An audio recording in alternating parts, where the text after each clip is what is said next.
Last spring break, I got to coordinate a trip to the Sienna Francis House, which is a local homeless shelter in Omaha, Nebraska. It shelters hundreds of individuals experiencing homelessness. Something that I really questioned going into this trip was whether solidarity, which is one of our 7 pillars at the Schlegel Center for Service and Justice, and I just wondered if solidarity was something that could actually be achieved, or kind of like a term that Jesuits love to use, a word you see everywhere, but I just had really questioned if it was something that you could actually live out. The group of individuals that came that day were actually an outside program called the Inheritance Project, but they came to Santa Francis on that particular day to be able to hear about the experiences of the people in the Miracles Recovery Program.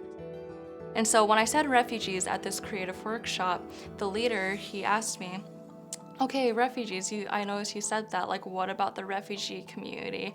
And so I kind of expanded and said Omaha has a very diverse refugee community. People are very surprised when they hear Nebraska resettles some of the most refugees in the United States. And then he continued to ask, like, what else do you think of refugees? And there was a man in the creative workshop sitting in the circle who said, well, I feel like we're sort of like refugees. And to expand on that, he said, we're both just searching for a home. We're trying to find that place where we can see a family, a community, and have a place to call home.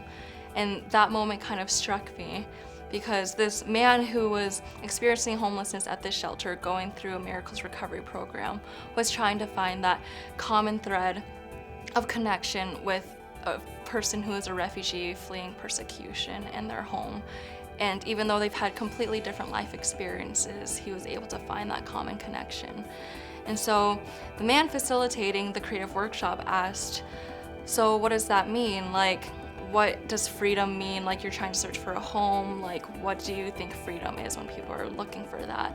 And the man said, that moment when you're on a bike and you're driving and like riding it, and then you're going off an edge and you're kind of in free fall for like 0.2 seconds. And even though it's just a small amount of time, you feel like you're flying. He said, that's freedom to me. I think that the biggest lesson I took away from spending a week at the Santa Francis House was that solidarity might not something that you can fully ever achieve, but finding those moments of connection of someone who is a refugee and someone who is experiencing homelessness can find that common ground, and taking that moment to say, that's a challenging experience, but I'm here with you and I'm here to support you. To me, that's solidarity.